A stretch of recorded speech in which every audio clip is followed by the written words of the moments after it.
তাহলে আমরা আজকে ক্লাসে সবাই অংশগ্রহণ করি। তোমাদের জন্য পরিচালিত অনলাইন ক্লাস, তোমাদেরকে অংশগ্রহণ করতেই হবে এবং পাশাপাশি এই যে ক্লাসগুলো অনুষ্ঠিত হচ্ছে তোমাদেরকে কিন্তু অবশ্যই পড়াশোনা করতে হবে। হ্যাঁ, আমরা ক্লাস করালাম, তোমরা হচ্ছে বাসায় বসে অল্প অল্প করে পড়াশোনাগুলো একটু দেখে নিতে হবে। হ্যাঁ, তোমরা সবাই জানো আমি উম্মে হাবিবা পদার্থবিজ্ঞান বিভাগে প্রভাষক পদে দায়িত্বরত আছি।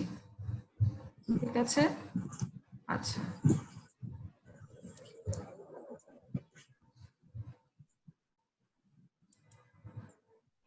তোমাদের জন্য অনুষ্ঠিত অনলাইন ক্লাস এবং দেখো তোমাদের আজকের টপিকটা হচ্ছে কি motion of centre of mass. ঠিক আছে, এবং আমরা এই মোশন অফ সেন্টার অফ আলোচনা করব হচ্ছে কি আজকে আলোচনার বিষয়বস্তু হচ্ছে যে কোনো সিস্টেমের ক্ষেত্রে, সেটা হতে পারে ডিসক্রিট সিস্টেম, হতে পারে কন্টিনিউয়াস সিস্টেম, সেই সিস্টেমের ক্ষেত্রে আমরা সেন্টার অফ মাস কিভাবে ক্যালকুলেট করব সেটা হচ্ছে আমরা আজকে একটু দেখব। আর দেখব কোনো একটি সিস্টেমের সেন্টার অফ মাসের ভেলোসিটি অ্যাক্সিলারেশন এবং ওই সেন্টার অফ মাসের উপর কোনো একটি যে টোটাল এক্সটার্নাল ফোর্স বা ইন্টারনাল ফোর্স কাজ করে সেটা কিভাবে কাজ করে সেই বিষয়গুলো আমরা হচ্ছে দেখব। ঠিক আছে, তাহলে আজকে আমাদের আলোচনার বিষয়বস্তুই হচ্ছে কি সেন্টার অফ মাস কিভাবে বের করা কোন একটি সিস্টেমের ক্ষেত্রে, আর সেন্টার অফ মাসের ভেলোসিটি অ্যাক্সিলারেশন এবং ওই সেন্টার অফ মাসের উপর টোটাল নেট ফোর্সটা কি সেটা আমরা আজকে আলোচনা করব। আচ্ছা, একটু খেয়াল করে দেখো, তোমাদের জাহিদ শোনা যাচ্ছে আমাকে? মাসুদ একটু খেয়াল করে দেখো। শোনা যাচ্ছে। হ্যাঁ, গুড। গত ক্লাসে আমরা কিন্তু কি করেছিলাম, অনেকগুলো ইকুয়েশন দেখেছি। এখানে আমি প্রত্যেকটি মানে ডিসক্রিট সিস্টেমের ক্ষেত্রে যে জেনারেল ইকুয়েশন গুলো আছে সবগুলো ইকুয়েশন এখানে আমি লিখেছি, জাস্ট আরেকটু ক্লিয়ার করার জন্য। একটু খেয়াল করো, এখানে এক্স ওয়াই এবং জেড দেয়া আছে আর আরসিওএম দেয়া আছে। আমরা সেন্টার অফ মাসের ক্ষেত্রে কিন্তু এই জিনিস মানে এই বিষয়গুলোই কি করি বের করি। যেমন দেখো এক্সইউএম দ্বারা কি বোঝাচ্ছে, এক্সইউএম দ্বারা বোঝানো হচ্ছে যে সেন্টার অফ মাসটা এক্স স্থানাঙ্কের এক্স্যাক্টলি কোথায় অবস্থান করছে। ঠিক আছে, দ্যাট মিনস হচ্ছে আমরা আর মানে পজিশন ভেক্টর দ্বারা জানতে পারি যে তোমার সেন্টার অফ মাসটা অরিজিন থেকে কত দূরত্বে অবস্থিত কোন একটি সিস্টেমের ক্ষেত্রে, আর এক্স ওয়াই জেড স্থানাঙ্ক দ্বারা জানতে পারি যে এক্স্যাক্টলি কোথায় সেন্টার অফ মাসটা অবস্থান করছে। ঠিক আছে, এই যে দেখো আমি একটি স্থানাঙ্ক ব্যবস্থাকে বিবেচনা করেছি এক্স ওয়াই জেড, যেখানে আমি তিনটি মাস নিয়েছি, যেটা হচ্ছে আমরা বলবো হচ্ছে 3 বডি পার্টিকেল সিস্টেম, যেখানে M1 M2 এবং M3 ভরের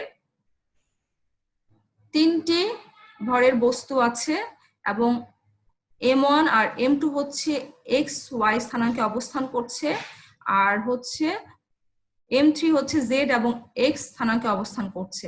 তাহলে এই যে একটা সিস্টেম তৈরি হলো, যে আমি দেখো এখানে M1 M2 M2 M3 M3 M1, এই যে সিস্টেমটা তৈরি হলো, এই সিস্টেমের সেন্টার অফ মাস কোথায় হবে আমি ধরে নিলাম হচ্ছে এখানে হবে।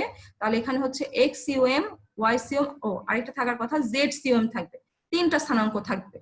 ঠিক আছে, তো এর তিনটা স্থানাঙ্ক থাকবে। এই স্থানাঙ্ক বলবে তোমাকে যে তুমি কোথায় অবস্থান করছো সেন্টার অফ মাস। আমি যখন এই সেন্টার অফ মাসের এক্স সিওএম বের করব তাহলে আমাকে অবশ্যই কি করতে হবে, এই যদি আমি M1 x1 M2 x2 M3 x3 যোগ করে টোটাল মাস দিয়ে ভাগ করে দেই, তাহলে আমি এই সেন্টার অফ মাসের x স্থানাঙ্কটা পাবো। আর তোমাদের হচ্ছে স্থানাঙ্কটা পাবো। আর হচ্ছে y স্থানাঙ্কের ক্ষেত্রে একই রকম, m1 y1 plus m2 y2 plus m3 y3 দিয়ে যদি আমি টোটাল মাসকে ভাগ করে দেই, তাহলে আমি কি পাবো? ওই সেন্টার অফ মাসের y স্থানাঙ্ক পাবো, এবং এর কি পাবো আমরা? z স্থানাঙ্ক পাবো। এখানে শুধু আমি ইকুয়েশন, এটা হচ্ছে তোমার 3 বডি সিস্টেমের ক্ষেত্রে, আর এটা হচ্ছে তোমার ith সংখ্যক পার্টিকেল থাকবে সেই ক্ষেত্রে সেন্টার অফ মাস। ঠিক আছে, এগুলো হচ্ছে এই টোটালটা। এই সমীকরণ হচ্ছে জেনারেল ইকুয়েশন। এই জেনারেল ইকুয়েশন হচ্ছে তুমি সব ক্ষেত্রে ইউজ করো, সেটা 2 বডির ক্ষেত্রে হতে পারে, 3 বডির ক্ষেত্রে হতে পারে। তোমার বডি যত বেশি হবে, তোমার এখানে হচ্ছে যোগ করে করে তুমি দিয়ে দিবে। ঠিক আছে, আর আরসিএম বের করবে কি হবে? আরসিএম বের করার দুটো নিয়ম, সেই দুটো নিয়মের মধ্যে একটা হচ্ছে কি, আরসিএম ইকুয়াল টু, তুমি এই যে বের করেছো এক্সিওম, ওয়াইসিওম, জেডসিওম, এগুলোকে আমরা কি করব? যোগ, স্কোয়ার করে, যোগ করে তারকে রুট করে দিলেই হচ্ছে আমরা কি পাবো? ওই অরিজিন থেকে সেন্টার অফ মাসের এই যে দূরত্বটা আমরা পেয়ে যাব। ঠিক আছে, এছাড়া আরেকটা নিয়ম আছে, সেটা হচ্ছে কি আরসিএম বের করার, m1 r1 vector plus m2 r2 vector plus m3 r3 vector by m1 plus m2 plus m3। এখানে তোমার পার্টিকেল সংখ্যা বেশি হলে তোমার সংখ্যা আরো বাড়বে। আর r1 ভেক্টর বের করার নিয়ম কি? x1 square plus y1 square plus z1 স্কোয়ারের যোগফলের রুট করে দিলে আমরা যে মানটা পাবো সেটা হচ্ছে r1 ভেক্টরের মান। এই দুই নিয়মে তুমি দুইভাবে পজিশন ভেক্টর বের করতে পারো। ঠিক আছে, মানে তোমাকে বলা থাকবে যে কোনো একটা সিস্টেম অফ পার্টিকেল দেয়া থাকবে, ওই সিস্টেম অফ পার্টিকেলের ক্ষেত্রে তোমার সেন্টার অফ মাস অরিজিন থেকে কত দূরে অবস্থান করছে আর এক্স্যাক্টলি কোথায় অবস্থান করছে, এই বিষয়টা তোমার কাছ থেকে জানতে চাওয়া হবে। চলো আমরা একটা এক্সাম্পলের মাধ্যমে দেখতে পারি, সেটা হচ্ছে একটু খেয়াল করো। Example 1, locate the centre of mass of the following system of particles. আমি সিস্টেমটা দিচ্ছি তোমাদেরকে, দেখো একটু খেয়াল করো। এই যে একটা সিস্টেম, আমি এক্স এবং ওয়াই স্থানাঙ্ক ব্যবস্থা নিলাম। ওই স্থানাঙ্ক ব্যবস্থায় বলা হচ্ছে এম ভরের, সবগুলো প্রায় সমান ভরের 100টি মাস এক্স স্থানাঙ্কে অবস্থান করছে। তো খেয়াল করো, প্রত্যেকটা ভর হচ্ছে সমান, হ্যাঁ, এবং প্রত্যেকটির ভর হচ্ছে এম, এবং প্রত্যেকটি হচ্ছে যেহেতু কি আছে, এক্স স্থানাঙ্কে অবস্থান করছে, তাহলে এর স্থানাঙ্ক ব্যবস্থা হচ্ছে 0 আর 1, কারণ এটা অরিজিনে অবস্থান করছে, তাহলে এর এক্স স্থানাঙ্ক 0, ওয়াই স্থানাঙ্ক 0।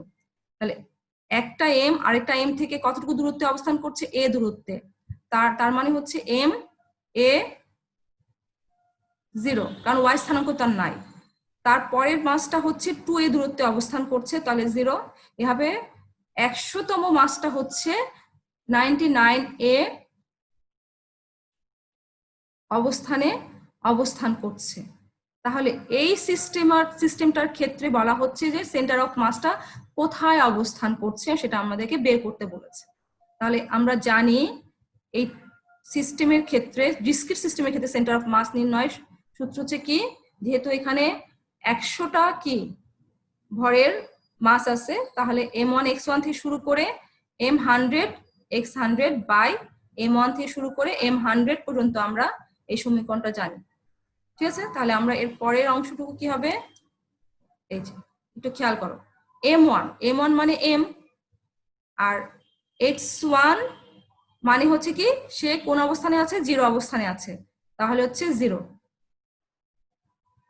প্লাস m a মানে হচ্ছে m2 x2, তার মানে হচ্ছে m2 হচ্ছে m, আর হচ্ছে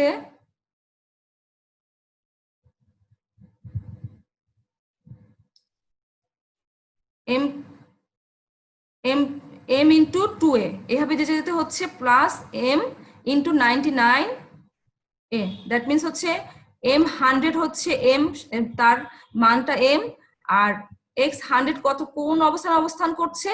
99a অবস্থানে অবস্থান করছে।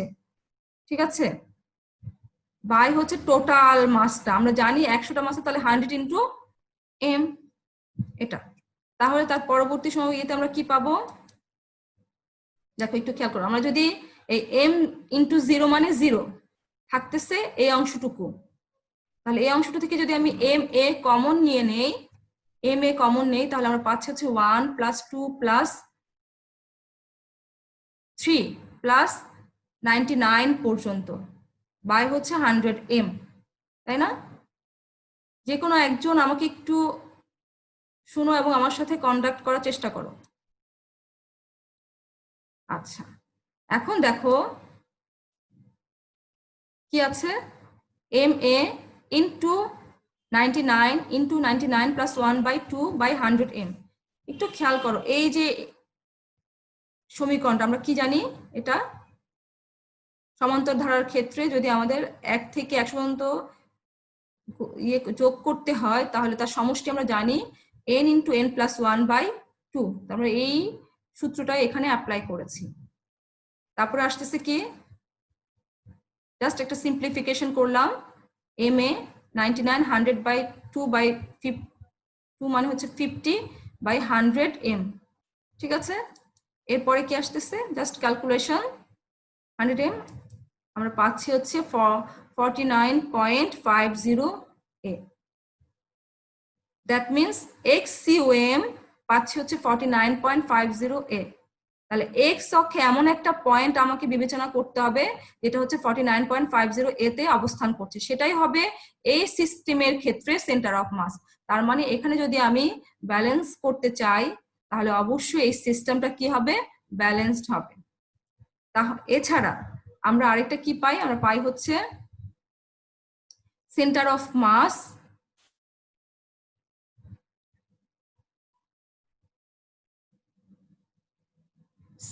অফ মাস অরিজিন থেকে কত দূরে অবস্থান করছে সেটা জানার জন্য আমরা কি পজিশন ভেক্টর ব্যবহার করি। তাহলে আমরা RCOM মানে কি জানি, ইকুয়াল টু, যেখানে হইতে দুটো এক্সিস, তাহলে আমরা XCOM square plus YCOM square এটা পাচ্ছি।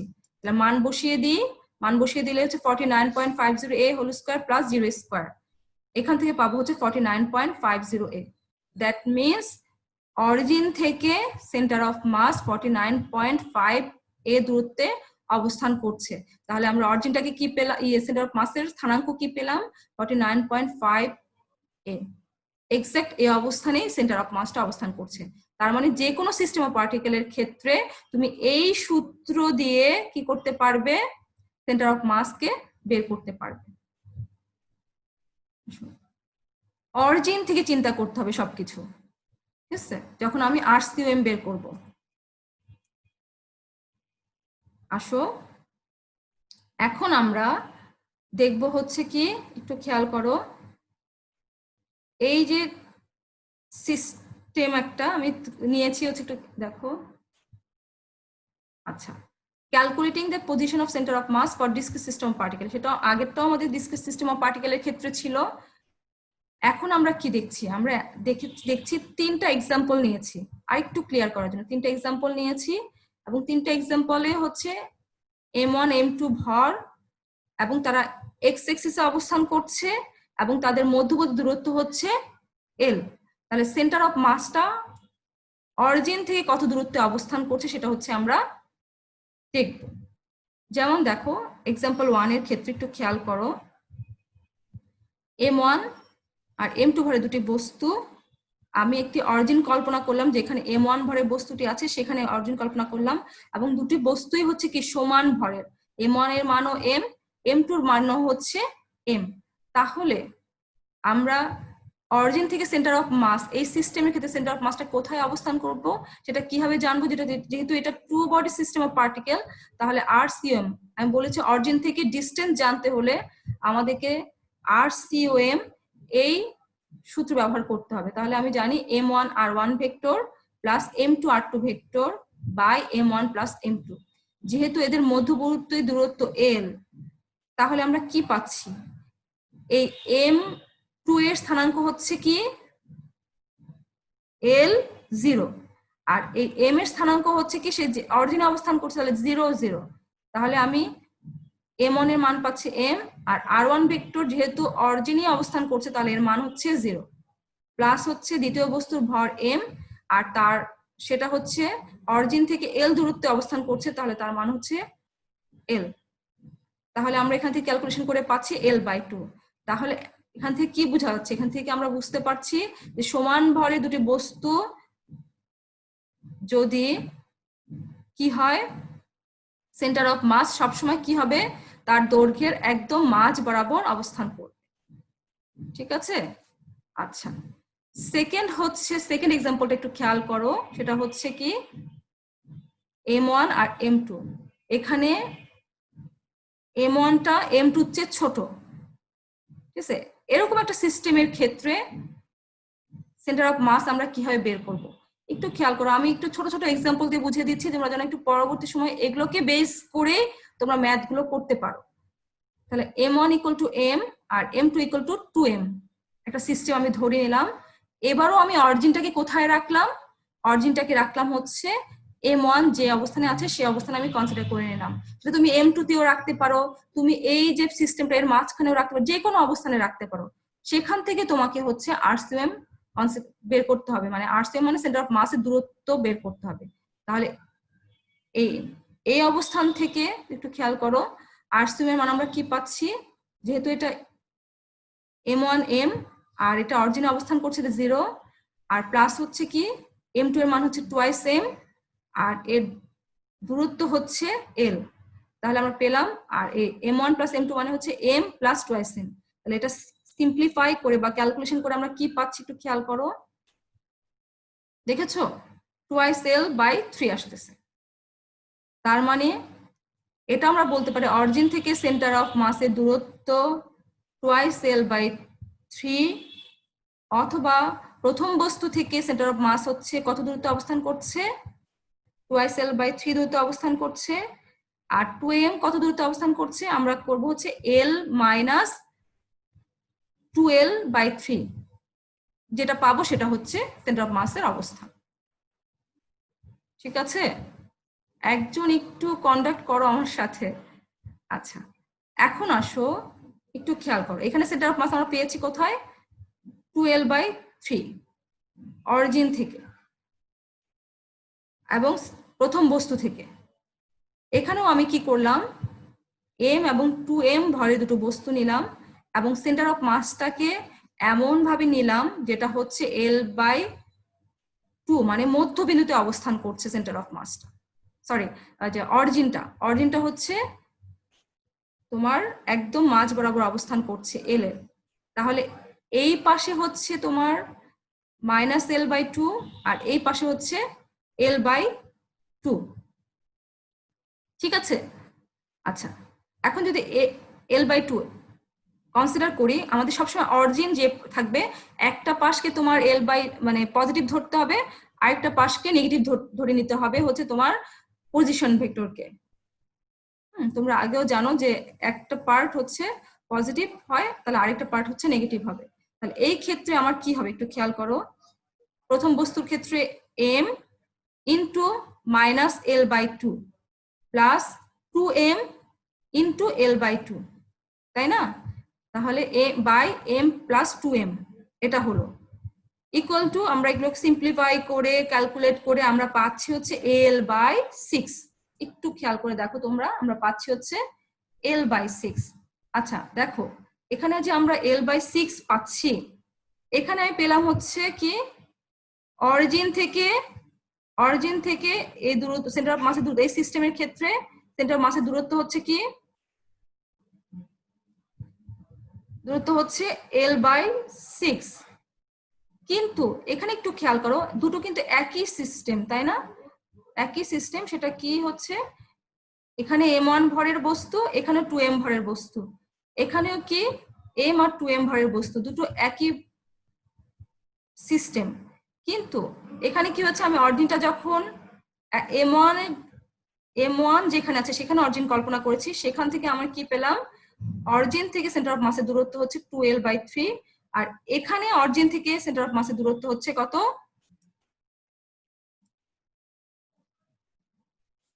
একটু খেয়াল করো, এখান থেকে এটা হচ্ছে আমার সেন্টার অফ মাস। তাহলে এই অরিজিন থেকে সেন্টার অফ মাসের দূরত্ব হচ্ছে এটা, এইটুকু। ঠিক আছে? তাহলে এখানে তাহলে দুটোর কি দুই রকম সেন্টার অফ মাস? অবশ্যই না। অরিজিন যখনই তোমার এখানে কল্পনা করা হয়েছিল তখন দেখো এইটুকু অংশ হচ্ছে তোমার কি L/2 L/2 আর প্লাস L/6 যদি যোগ করো তুমি কিন্তু আগের কি পেয়ে যাবে এই 2L/3 এটাই কিন্তু পাবে। জাস্ট তোমাকে চিন্তা করতে হবে অরিজিন থেকে সেন্টার অফ মাস কতটুকু দূরত্বে।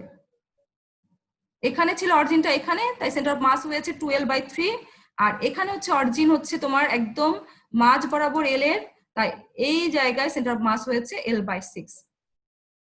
তোমাদেরকে পজিশন ভেক্টর সবসময় অরিজিন থেকেই কনসিডার করতে হবে, এই বিষয়টা একটু তোমরা খেয়াল রাখবে। আচ্ছা, এরপরে চলো আমরা এতক্ষণ যা দেখলাম সেটা হচ্ছে কি ডিসক্রিট সিস্টেম অফ পার্টিকেলের ক্ষেত্রে, সেটা 2 বডি হতে পারে, 3 বডি হতে পারে এবং n সংখ্যক সিস্টেম অফ পার্টিকেল হতে পারে। হ্যাঁ, ডিসক্রিট ভাবে তারা অবস্থান করবে কোনো একটি স্থানাঙ্ক ব্যবস্থায়, এবং তখনই ওই স্থানাঙ্ক ব্যবস্থা সেন্টার অফ মাসটা কোথায় অবস্থান করছে এবং অরিজিন থেকে কত দূরত্বে অবস্থান করছে সেটা হচ্ছে আমরা বের করতে পারার নিয়ম জেনেছি। এখন আমরা দেখব, একটু খেয়াল করো, কন্টিনিউয়াস সিস্টেম অফ পার্টিকেলের ক্ষেত্রে সেন্টার অফ মাস কিভাবে আমরা বের করতে পারি। ছোট একটি এক্সাম্পল দিয়ে তোমাদের আমি দেখাবো, সেটা হচ্ছে কি দেখো, calculate the centre of mass of thin uniform rod of mass m and length l।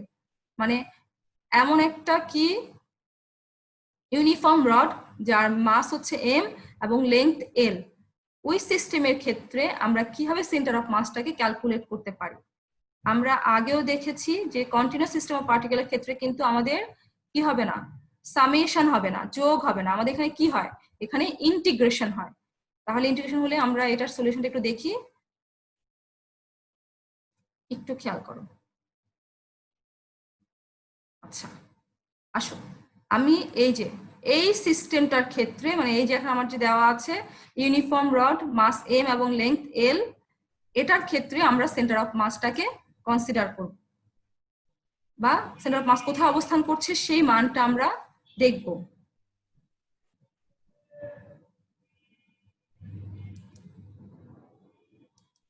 আচ্ছা একটু আসো, এটা হচ্ছে কি XYZ স্থানাঙ্ক ব্যবস্থা। এই স্থানাঙ্ক ব্যবস্থায় আমি হচ্ছে এই যে এটা একটা কি ধরে নিলাম, একটা ইউনিফর্ম রড নিয়ে নিয়েছি, যে রডের ভর হচ্ছে m, আর হচ্ছে রডের ভর হচ্ছে m আর লেংথ হচ্ছে তোমার l, এই লেংথ হচ্ছে l।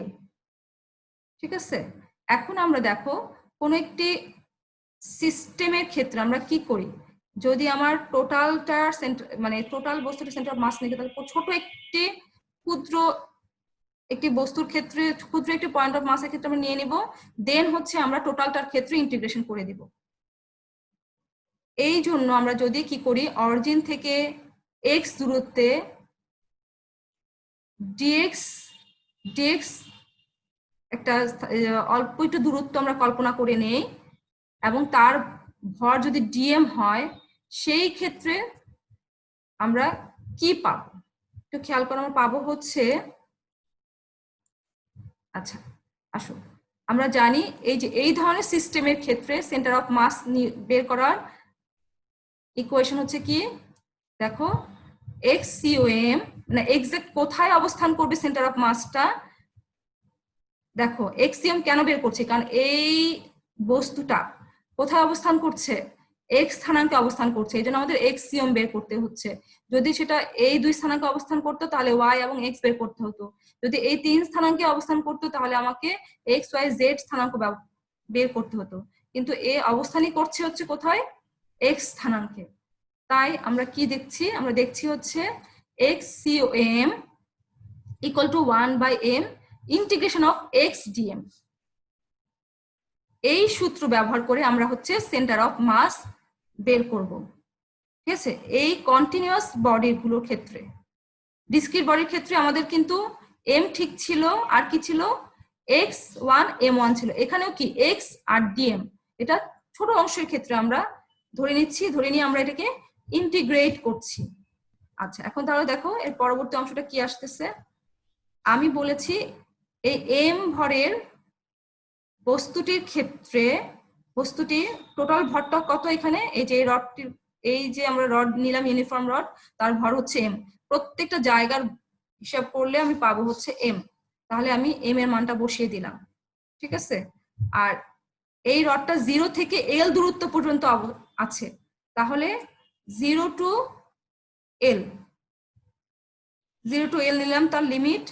আর এক্স এর মান তো দেয়া আছে, আর কি হচ্ছে আমাদের এই ডিএম, এই ডিএম এর মান আমি জানি না যে ডিএম কতটুকু হতে পারে, ভর কতটুকু। টোটালটার ভর আমি জানি, টোটালটার ভর হচ্ছে এম, কিন্তু ডিএম অংশের ভর কতটুকু এটা আমরা খুব ইজিলি আমরা বের করি, তোমরা জানো।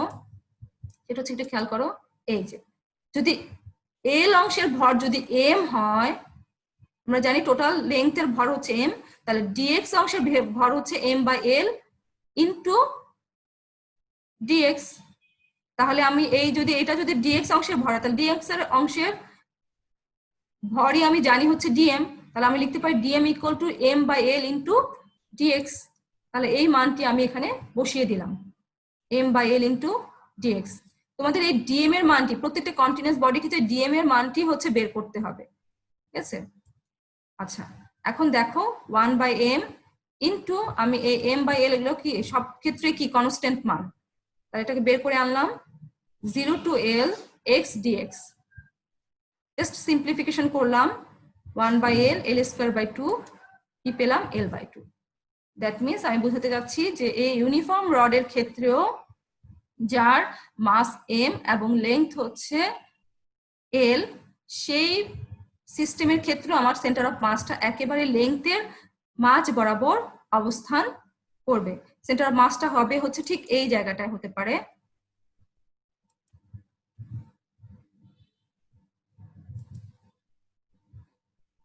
মাঝ বরাবর বলতে আমরা এখানে কোথায় পাবো, এইখানে পাবো। এটা হচ্ছে কোথায়, এটা হচ্ছে তোমার এল বাই 2 অবস্থানে অবস্থান করছে, ঠিক আছে। আচ্ছা, এরপর আমরা চলে যাই, তাহলে আমরা দেখলাম কন্টিনিউয়াস বডির ক্ষেত্রেও আমরা সেন্টার অফ মাস কিভাবে ক্যালকুলেট করতে হয় সেটা দেখলাম, এবং ডিসক্রিট সিস্টেমের ক্ষেত্রেও কিভাবে ক্যালকুলেট করতে হয় সেটাগুলো আমরা দেখলাম। এখন আমরা কি দেখব, আচ্ছা আমি বলেছিলাম যে কোন একটি সিস্টেমের ক্ষেত্রে, সেটা হতে পারে ডিসক্রিট এবং কন্টিনিউয়াস, সেই সিস্টেমের ক্ষেত্রে সেন্টার অফ মাসের উপর যে নেট ফোর্সটা অ্যাক্ট করে সেটা কি, কেমন দেখতে, কেমন সেই নেট ফোর্সটা, হ্যাঁ সে বিষয়টা একটু দেখবো। আচ্ছা, এই বিষয়টি দেখার জন্য আমি কি করলাম, একটি 2 বডি সিস্টেম অফ পার্টিকেল এখানে নিলাম। তোমরা দেখছো 2 বডি অফ পার্টিকেল সিস্টেমের ক্ষেত্রে এটা হচ্ছে m1 আর এটা হচ্ছে m2। m1 অবস্থান করছে x1 এবং y1 অবস্থানে, আর m2 অবস্থান করছে x2 y2 অবস্থানে, ঠিক আছে। এই সিস্টেমের ক্ষেত্রে অরিজিন থেকে m1 অবস্থান করছে r1 দূরত্বে, অরিজিন থেকে m2 অবস্থান করছে r2 দূরত্বে। তাহলে এই যে একটা সিস্টেম তৈরি হলো 2 বডি পার্টিকেল সিস্টেমে, এখানে সেন্টার অফ মাসটা কোথায় অবস্থান করবে, আমি মনে করে নিচ্ছি এখানকার সেন্টার অফ মাসটা হচ্ছে xum yum অবস্থানে অবস্থান করছে। এখন এই সিস্টেমটার উপরে আমরা নেট ফোর্স বলতে বা টোটাল ফোর্স বলতে, নেট ফোর্স বলতে হচ্ছে যেটা সব মানে যেটা কাজ করে, হ্যাঁ, আর টোটাল ফোর্সটা হচ্ছে সেখানে অনেক ধরনের ফোর্স কাজ করতে পারে, কিন্তু হয়তো কোনোটা হচ্ছে পরে বাদ যেতে পারে। এই দেখো একটু খেয়াল করো, এই m1 বস্তুর উপর দুটো ফোর্স কাজ করছে, একটা হচ্ছে এক্সটার্নাল ফোর্স আর একটা হচ্ছে ইন্টারনাল ফোর্স। m2 এর উপরে সেম একটা এক্সটার্নাল ফোর্স একটা ইন্টারনাল ফোর্স কাজ করছে, তাহলে m1 এর উপর f1 ভেক্টর একটা ইন্টারনাল ফোর্স কাজ করছে, আর f2 এর উপর হচ্ছে m2 এর উপর f2 একটা এক্সটার্নাল ফোর্স কাজ করছে, আর m1 m2 এর উপর f12 ভেক্টর ইন্টারনাল ফোর্স দিচ্ছে, আবার m2 f2 এর m1 এর উপর f21 ভেক্টর ফোর্স দিচ্ছে। তাহলে এখানে কি দাঁড়াচ্ছে, এই সিস্টেমটার ক্ষেত্রে কি দাঁড়াচ্ছে? দাঁড়াচ্ছে হচ্ছে, একটু খেয়াল করো, দেখো এখানে কি ফোর্সটা তাহলে কিভাবে কাজ করছে। দেখো যে আমি এখানে বলে দেওয়া আছে, যে কথাগুলো এখানে বললাম, এখানে কাজ করছে হচ্ছে নিউটনের থার্ড ল অনুযায়ী F12 equal to minus F21, মানে এই দুটো কি করবে, ইন্টারনাল ফোর্স সমান হবে এবং তাদের ডিরেকশন হচ্ছে বিপরীত হবে। তাহলে আমাদের কি দাঁড়ায়, দাঁড়ায় হচ্ছে F12 plus F21 equal to 0। That means internal force কি হয়ে যাচ্ছে, 0 হয়ে যাচ্ছে। ইন্টারনাল ফোর্স কাজ করছে না, কোনো একটি সিস্টেমের ক্ষেত্রে ইন্টারনাল ফোর্সটা কি করছে না, কাজ করছে না। তাহলে সেখানে কাজ করবে কে, এক্সটার্নাল ফোর্স। ঠিক আছে, এবং এটা শুধুমাত্র দুটো সিস্টেম অফ পার্টিকেলের ক্ষেত্রে প্রযোজ্য না, এটা সকল সিস্টেম অফ পার্টিকেলের ক্ষেত্রেই প্রযোজ্য। আসো তাহলে আমরা কি পেলাম, আমরা পেলাম হচ্ছে যে m1 এর উপর যে দুটো ফোর্স কাজ করছে সেটা আমরা কি, তাহলে টোটাল ফোর্সটা কি, টোটাল ফোর্সটা m1 এর উপর টোটাল ফোর্স হবে d dt m1 v1 vector equal to f12 plus f1 vector. একটু খেয়াল করো, কেন, আমরা জানি f ইকুয়াল টু ma, আর এটাই হচ্ছে আমার টোটাল ফোর্সটা। আর ma মানে হচ্ছে কি, m1 তো আছে, m1 বস্তু যেহেতু, আর d dt v1 মানে a, ঠিক আছে। আর এটা তো হচ্ছে কি f12 প্লাস f1, এই ফোর্সটা সমান হচ্ছে ma। তাহলে আমরা আবার কি পাচ্ছি, আচ্ছা দ্বিতীয় বস্তুর ক্ষেত্রেও আমরা একই পাবো, কি পাবো, d dt m2 v2 vector equal to f21 plus f2, ছোট হাতের f2 ভেক্টর। একটা হচ্ছে কি ফোর্স, ইন্টারনাল ফোর্স, আর একটা হচ্ছে এক্সটার্নাল ফোর্স। টোটাল ফোর্সটা হবে m এর সমান। আচ্ছা, এখন যদি আমি 2 এবং 3 নং সমীকরণকে যোগ করে দেই, তাহলে আমি পাচ্ছি হচ্ছে কি, দেখো এই সমীকরণ, এখানে জাস্ট সিম্পলিফাই করেছি, তোমরা একটু দেখে নাও। এগুলো তোমাদের হয়তো বোঝানোর কিছুই নাই, তারপর তোমরা একটু জাস্ট দেখে যাওয়া, একদম সিম্পল ক্যালকুলেশন। আচ্ছা তাহলে আমি দেখো এই ইন্টারনাল ফোর্স গুলো কি হবে, আমরা জানি ইন্টারনাল ফোর্স সমষ্টি হচ্ছে 0, তাহলে এখান থেকে 0 হয়ে যাবে, তাহলে আমি এই সমীকরণটাকে এইভাবে পাবো, তাই না? আচ্ছা এইভাবে যদি পাই, তাহলে আবার দেখো, তাহলে একটু খেয়াল করো, এই F1 আর F2 হচ্ছে এক্সটার্নাল ফোর্স, তাহলে আমি লিখতে পারি F এক্সটার্নাল ইকুয়াল টু হচ্ছে d dt m1 v1 plus m2 v2, এটা আমি লিখতে পারি। তাহলে এটা আমার কি হলো, একটা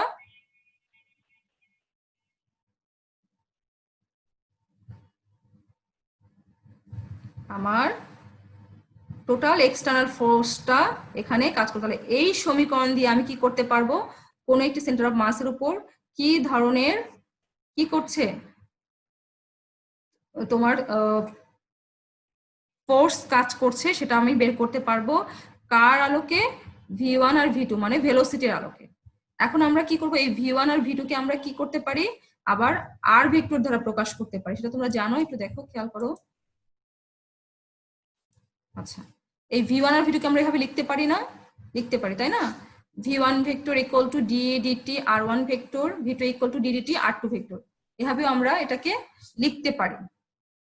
তাহলে এই মানগুলো যদি আমি বসিয়ে দেই আগের সমীকরণে, তাহলে সমীকরণটা আমরা কি পাবো, f এক্সটার্নাল ইকুয়াল টু হচ্ছে এই অবস্থায় সে আসবে, তাই তো? এটা তোমরা বুঝতে পারছো, আমি শুধু v1 এর আর v2 এর মান বসিয়ে দিয়েছি। আচ্ছা এখান থেকে আবার একটু কি করলাম, একই জিনিস একটু সিম্পলিফাই করলাম, ddt লিখে একত্রে করে দিলাম, m1 r1 vector plus m2 r2 vector, ddt কে কমন নিয়ে নিলাম, এইখান থেকে ddt কে কমন নিয়ে নিলাম। তারপরে কি আসতেছে, তারপরে হচ্ছে আমাদের এই d square by dt square into m1 r1 vector plus m2 r2 vector. তাহলে আমরা দেখতে পাচ্ছি এখানেও আমরা এক্সটার্নাল ফোর্সকে এভাবেও ডিফাইন করতে পারি, ভি এর মাধ্যমে ডিফাইন করতে পারছি, আমরা আর এর মাধ্যমে ডিফাইন করতে পারছি। এখন এই সমীকরণটাকে আমরা সেন্টার অফ মাস দ্বারা হচ্ছে এখন ডিফাইন করব। কি হবে, এখন যদি আমি এই সমীকরণকে m1 প্লাস m2 দিয়ে গুণ করে দেই আর ভাগ করে দেই, তাহলে সমীকরণ কিন্তু একই রকম থাকবে। তাহলে কেমন আসতেছে একটু খেয়াল করো, এই যে f(x = m1 প্লাস m2 এটা দিয়ে গুণ করে দিলাম আর ইনটু m1 প্লাস m2 দিয়ে ভাগ করে দিলাম। তাহলে এটা যদি এটা ক্যান্সেল আউট হয়ে যায় আগের সমীকরণে, কিন্তু আমরা জাস্ট একটু সিম্পলিফাই করার জন্য এটা করলাম। তাহলে দেখো কি আসতেছে, f(x = m1 plus m2 into d square by dt square আর cum। তোমরা জানো এটা আগেও পড়েছে, আর cum মানে কি m1 r1 plus m2 r2 by m1 plus m2, তাই না? এটা আমরা আগেই জানি। এই যে এটা আমাদের দেয়া আছে, এটা হচ্ছে position of centre of mass of two particle system from the origin, RCM টা হচ্ছে। তাহলে আমরা সেন্টার অফ মাসের উপর যে এক্সটার্নাল ফোর্সটা কাজ করছে সেটা সমীকরণ হচ্ছে এটা, f(x = m1 plus m2 into d square by dt square RCM। মানে RCM কে তুমি যদি দুবার ডিফারেন্সিয়েট করো তাহলে আমি কি পাবো, এক্সটার্নাল ফোর্সটা পাবো। দ্যাট মিন্স এখান থেকে তুমি একটু খেয়াল করো, f(x = m1 প্লাস m2 মানে কি টোটাল ফোর্স m, আর d square dt square RCM মানে কি অ্যাক্সিলারেশন। কারণ আর কে যদি আমি দুবার ডিফারেন্সিয়েট করে একবার করলে ভেলোসিটি পাচ্ছি, আরেকবার করলে কি পাচ্ছি, আরেকবার করলে আমরা হচ্ছে অ্যাক্সিলারেশন পাচ্ছি।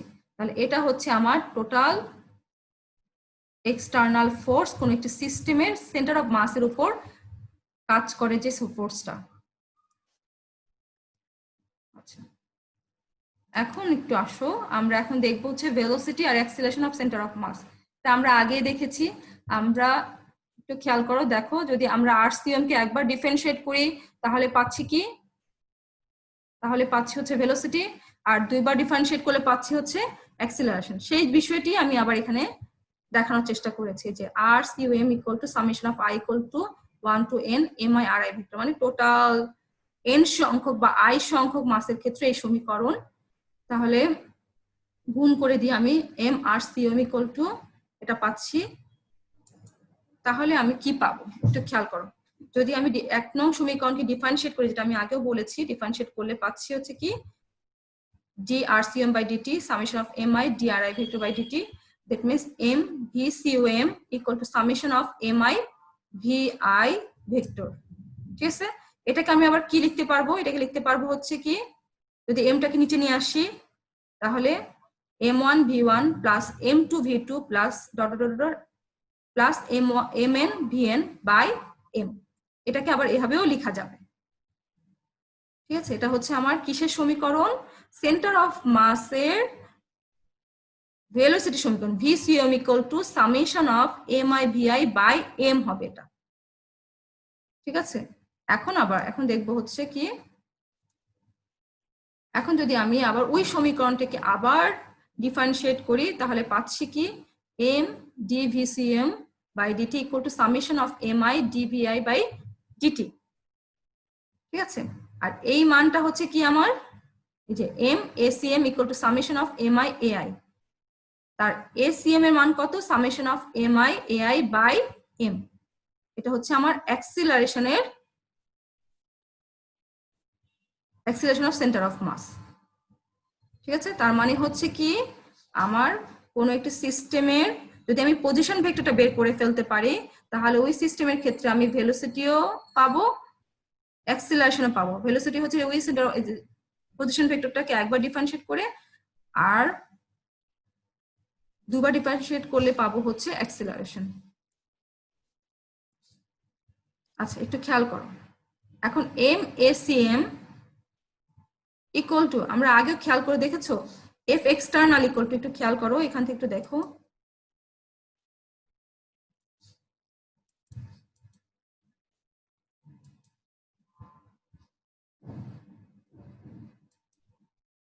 আচ্ছা এখানে দেখো, এখানে কি পেয়েছো, f(x) = m1 plus m2 into এটা। তাহলে আমি কি বলেছি, এই অংশটুকু হচ্ছে কি ma, ঠিক আছে, এই অংশটাই আমরা হচ্ছে দেখবো।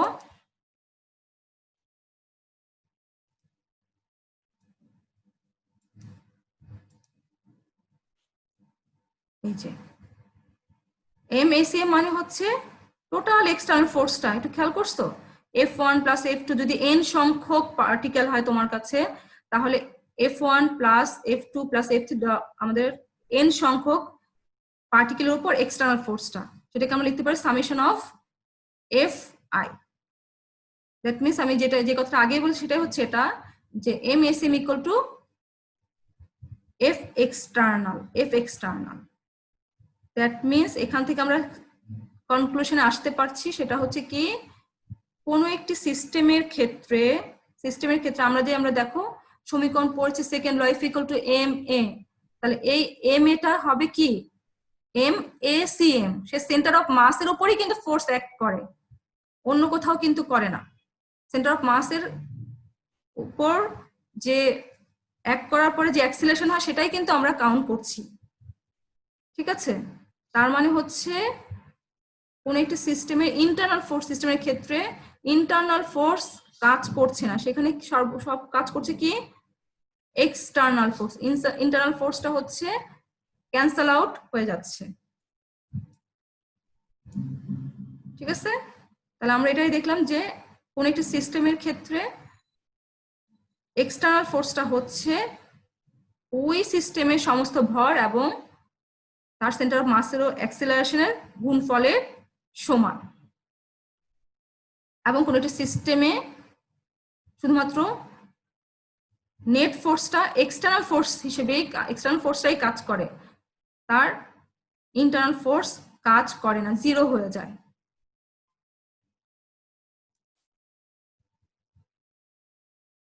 আচ্ছা, তাহলে আমরা লাস্ট এই যে কথাটা আমি আগে বলেছি, হচ্ছে motion of the centre of mass of a body can not be affected by the internal forces. কোন একটি সেন্টার অফ মাসের মোশনটা ইন্টারনাল ফোর্স দ্বারা এফেক্টেড হচ্ছে না, সে হচ্ছে কি দ্বারা এক্সটার্নাল ফোর্স দ্বারা। এটা এতক্ষণ আমাদের পড়ানোর বিষয়বস্তু।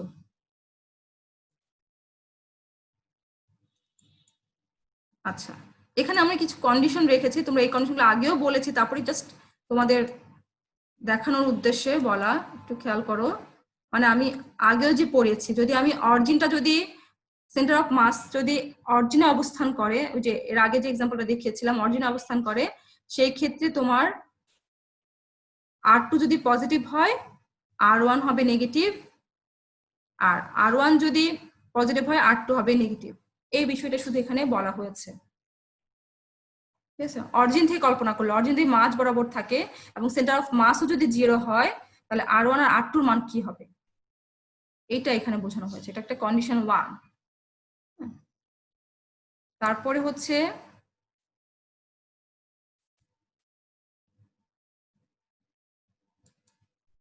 কন্ডিশন 2টা কি তোমরা সেটা জানো, সেটা গত ক্লাসে দেখানো হয়েছে, যে M1 যদি M2 এর চেয়ে বড় বা M2 যদি M1 এর চেয়ে বড় হয়, তখন R1 M1 greater than M2 হলে R1 less than R2। That means সব সেন্টার অফ মাস সবসময় কি হবে, হেভিয়ার বস্তুর দিকে সরে যাবে, ঠিক আছে? সেন্টার অফ মাস কোথায় যাবে, হেভিয়ার বস্তুর দিকে সরে যাবে। আর এর আগের কন্ডিশনটা আমরা কি পড়েছি, যদি অরিজিনে অবস্থান করে তাহলে R1 আর R2 এর মান একটা পজিটিভ হলে আরেকটা নেগেটিভ হবে, আর এখানে যদি M1 গ্রেটার দেন M2 হয় তাহলে R1 লেস দেন R2 হবে, ঠিক আছে? আচ্ছা, আর এখানে থার্ড কন্ডিশনটা হচ্ছে তো খুবই ইজি, তোমরা জানো। এটা হচ্ছে কি, যদি দুটো পার্টিকেলেরই যদি মাস সমান হয়, মাস যদি সমান হয়, তাহলে RCM মানে হচ্ছে R1 প্লাস R2/2 পাবো, আর XCM equal to X1 plus X2/2 পাবো, আর YCM equal to Y1 plus Y2/2 পাবো। কারণ তখন আমাদের M এর মানটা কনসিডার করতে হবে না, সেজন্য আমরা খুব ইজিলি হচ্ছে কি করতে পারবো, যদি প্রত্যেকটা মাসের মান সমান হয়ে যায় তাহলে আমরা এইভাবে কনসিডার করতে পারবো। মানে R1 plus R2 plus R3/3 হবে যদি 3টা বডির ক্ষেত্রে হয়, আর যদি তোমার n সংখ্যক হয় তাহলে R1 প্লাস R2 প্লাস করে ধরো 100টা হলে প্লাস আর 100/100 হবে। এখানে 3টা কন্ডিশন আমরা দেখতে পাচ্ছি, প্রথম কন্ডিশন কি ছিল? প্রথম কন্ডিশন হচ্ছে r2m যদি অরিজিনে অবস্থান করে তাহলে r2m 0 হবে, r1 আর r2 এর মান একটা পজিটিভ হলে একটা নেগেটিভ হবে। দ্বিতীয় ক্ষেত্র হচ্ছে m1 > m2 হলে তোমার সেন্টার অফ মাসটা হ্যাভিয়ার বস্তুর দিকে ঝুঁকে যাবে। আর থার্ড কন্ডিশনটা হচ্ছে তোমার m1 m2 যদি সমান হয় তাহলে তোমার এদের এভারেজ মানটাই হবে সেন্টার অফ মাসের লোকেশন। এটা একটু খেয়াল রাখবে।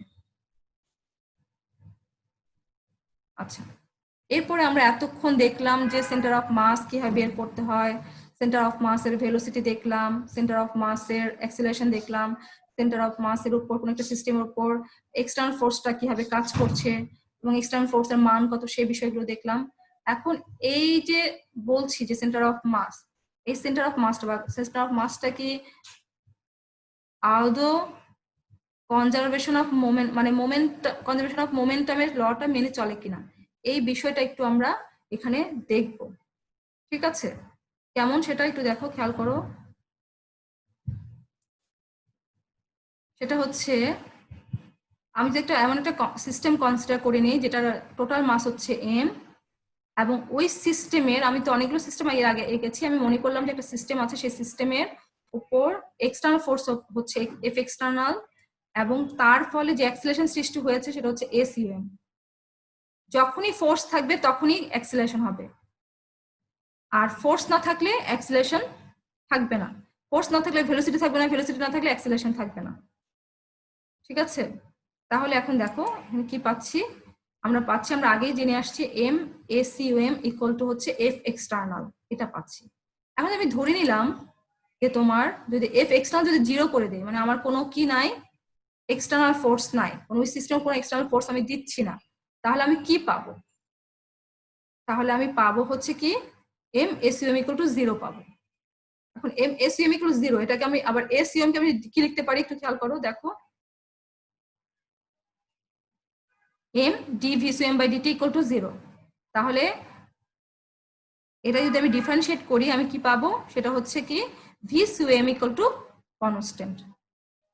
আর ভিসিউএম যখন কনস্ট্যান্ট হয়ে যাবে তখন একটু খেয়াল করো কি আসতেছে। আমরা জানি এই যে এম ভিসিউএম ইকুয়াল টু কনস্ট্যান্ট পাচ্ছি। ঠিক আছে, এম ভিসিউএম ইকুয়াল টু কনস্ট্যান্ট পাচ্ছি। যদি কনস্ট্যান্ট পেয়ে থাকি তাহলে কি পেলাম, এই এম মানে হচ্ছে টোটাল মাসটা, আর ভি ভিসিউএম হচ্ছে সবগুলো বস্তুর বেগের সমীকরণ। তাহলে আমরা পাচ্ছি m1 v1, এই সমীকরণে লিখতে পারছি m1 v1 plus m2 v2 plus m3 v3 plus mn vn। এটা একটা কনস্ট্যান্ট মান। দ্যাট মিনস হচ্ছে আমরা যখনই দেখবো কোন একটা সিস্টেমে এক্সটার্নাল ফোর্স নাই তখন আমরা ভরবেগের সংরক্ষণ সূত্রটি মেনে চলবে। তোমরা দেখো, তোমরা যখন যে কলিশনে পড়ছো তখন কিন্তু কি কলিশনে কি হচ্ছে, তোমাদের ভরবেগ সংরক্ষণ সূত্রটা মেনে চলতেছে কিন্তু। হ্যাঁ, ওখানে কিন্তু আমরা কোনো এক্সটার্নাল ফোর্স দিচ্ছি না, তারা হচ্ছে নিজেদের মধ্যে যে ইন্টারাকশন হচ্ছে সেই ফোর্সটার ফলে তাদের যে কি হচ্ছে